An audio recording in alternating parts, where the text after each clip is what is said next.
हे श्री नारायण आणि ह्या लक्ष्मी देवी माझे भ्राता म्हणजेच मोठे बंधू आहेत। हे तुझे मामा श्री आणि ह्या मामी।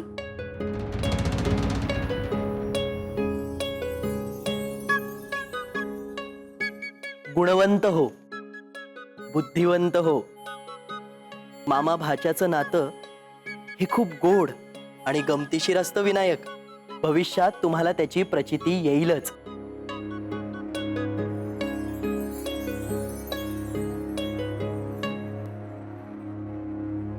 ऐश्वर्यवंत व्हा। देवी, एक वेगळीच आभा आहे विनायकांच्या चेहऱ्यावर। खूप मंगलकारी, सुखदायी आहेत विनायक या सृष्टीसाठी।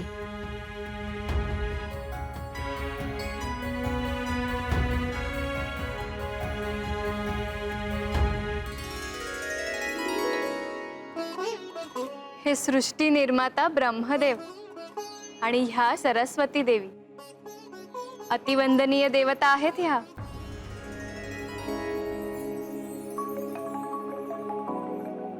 कल्याणमस्तु।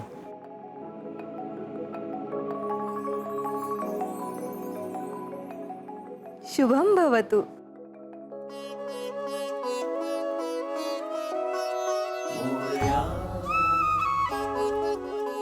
हा नंदी, हा शृंगी आणि हा शुंडी हे सगळे शिवगण आहेत।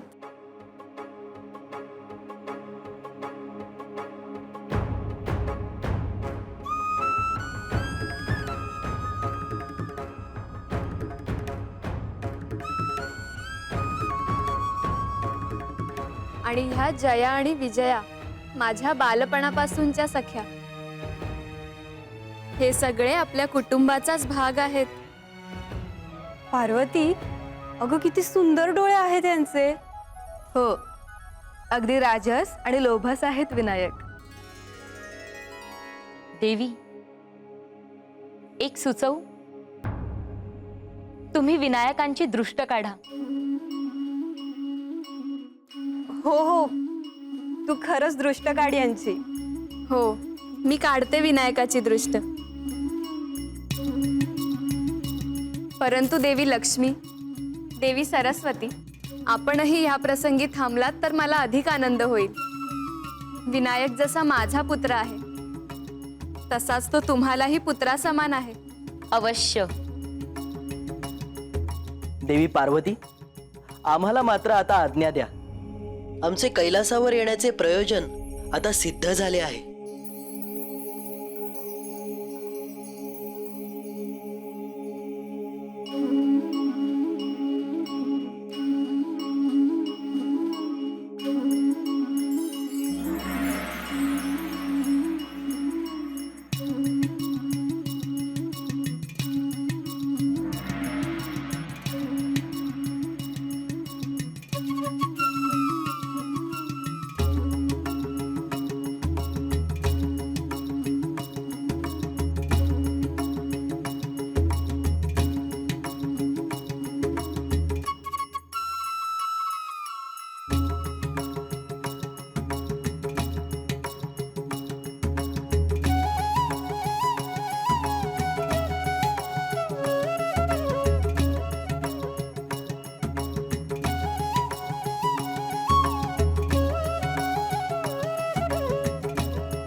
अगदी सुरेख दिसत आहे श्री विनायक। चला विनायकाची दृष्ट काढूया।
देवी लक्ष्मी,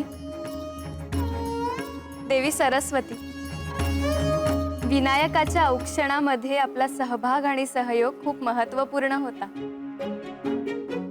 विनायक, तू अतिशय भाग्यशाली आहेस. तुला देवी लक्ष्मी आणि देवी सरस्वती यांचे आशीर्वाद लाभले आहेत.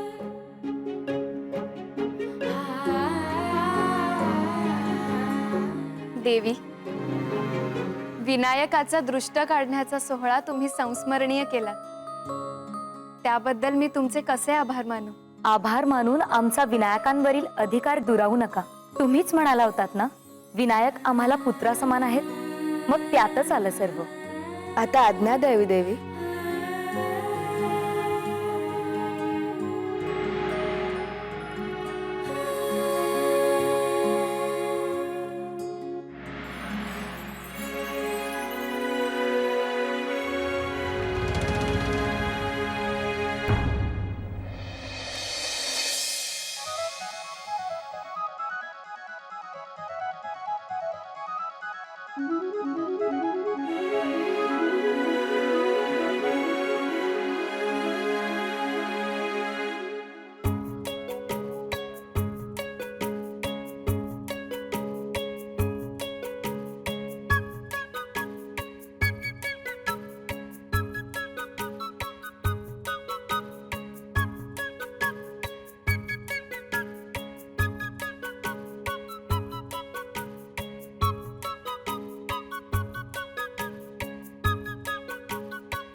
विनायक, हे आपलं श्रद्धास्थान महाशिवलिंग.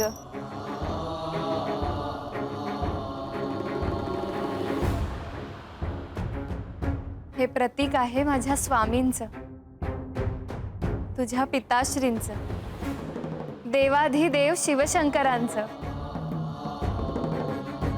हेच आपले भाग्यविधाता आहे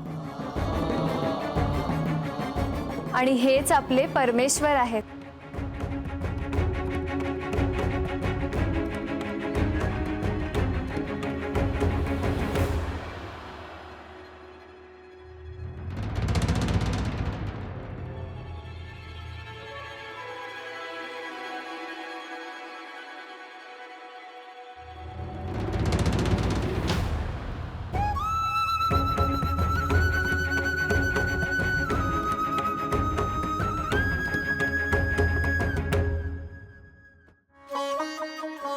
माझी परमेश्वर तर तूच आहेस आई.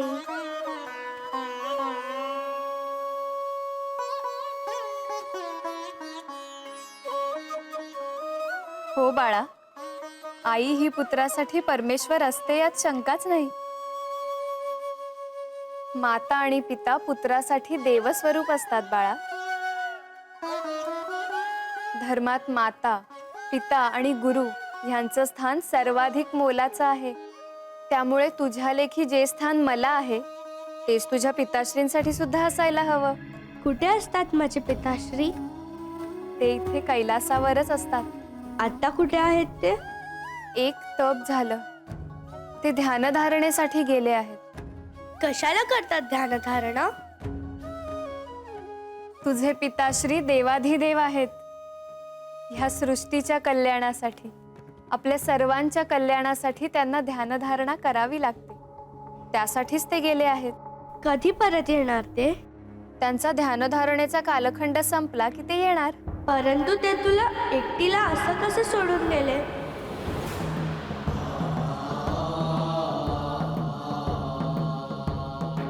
त्यांना तुझी आठवण येत नसेल का आई? आता मी आलोय ना आई, मी तुला एकटीला सोडून कधीच कुठे जाणार नाही. तुझ्या पिताश्रींनाही तुझ्या येण्यामुळे खूप आनंद होईल बाळा. खूप आनंदित होतील तुला ते पाहून. कसे दिसतात माझे पिताश्री? कीर्तीने मेरू पर्वतापेक्षाही मोठे, आभाळापेक्षाही विशाल, पुष्पाहूनही कोमल आणि वज्राहूनही कठोर, त्रिकाल ज्ञानी, त्रिलोकधारी, सर्वांचे आराध्य असलेले, सर्व शिवगणांचे, देवतांचे त्राता, कर्ता आणि अधिष्ठाता, ह्या कैलासाचे राणा भोलेनाथ, देवाधिदेव शिवशंकर असे आहेत तुझे पिताश्री आणि माझे स्वामी.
विनायक,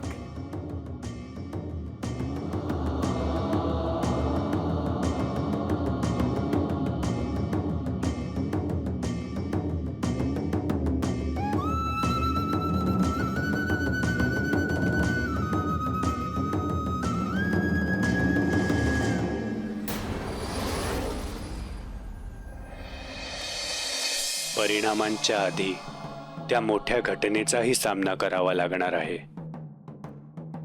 तो कसा टाळू?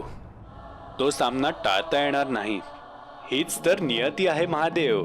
तिचं कार्य तिला करू द्या. तुम्हाला त्या घटनेचा सामना करावाच लागेल महादेव.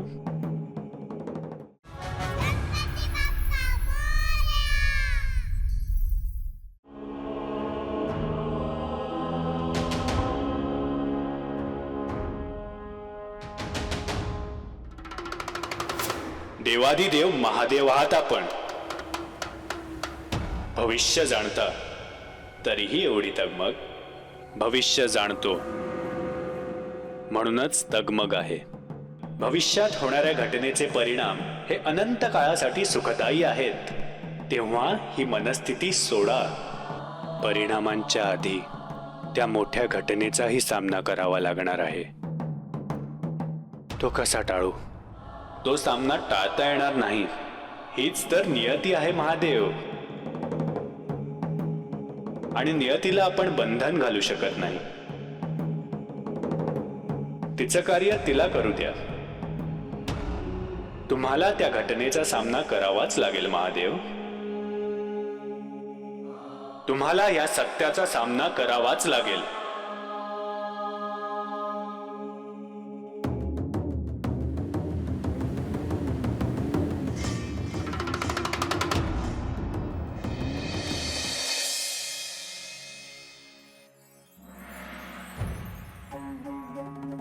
श्रीहरी विष्णूंना आणि विष्णुप्रिया माता लक्ष्मींना चंद्राचा नमस्कार असो. प्रभू, आपण बोलवलत मला? आज्ञा करा प्रभू. चंद्रदेव, मी तुम्हाला इथे पाचारण करण्याचे प्रयोजन तुम्ही स्वतः जाणून असालच. हो प्रभू, मला कल्पना आहे त्याची. परंतु प्रभू, तुम्हाला अजूनही वाटतं की ह्या कार्यासाठी मी योग्य आहे? योग्य नाही, सुयोग्य आहात चंद्रदेव. चंद्र म्हणजे शीतलता, चंद्र म्हणजे शांती, चंद्र म्हणजे समाधान. आता तुमच्या खेरीज हे कार्य कोण उत्तम प्रकारे करू शकेल चंद्रदेव? तुम्हीच सांगा. चंद्रदेव, तुम्ही हे कार्य कशा प्रकारे सिद्धीस नेता हे तुमच्यावर आहे. ते तुमचं कौशल्य आहे. परंतु प्रभू,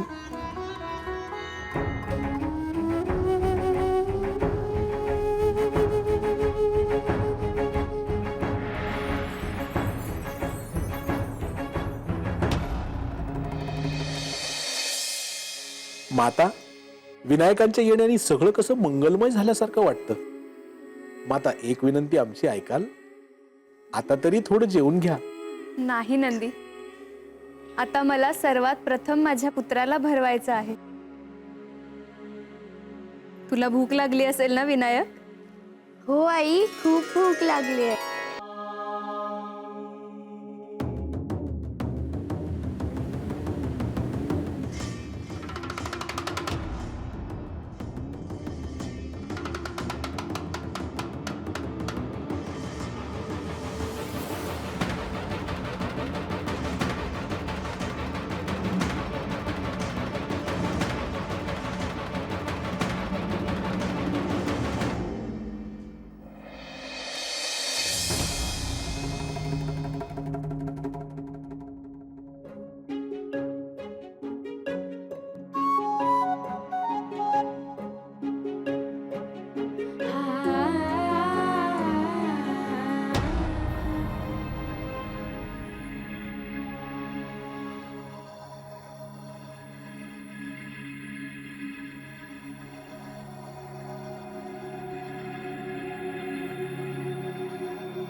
काय झालं विनायक?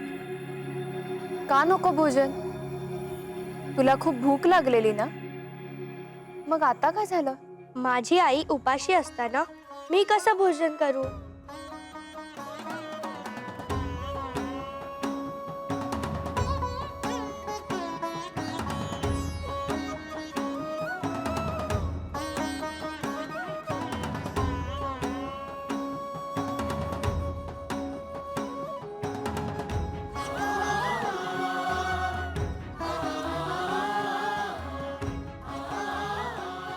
तुम्हाला कसं कळलं विनायक, पार्वती माता उपाशी आहेत? आईला मुलाच्या मनातलं आणि मुलाला आईच्या मनात न सांगताच कळतं.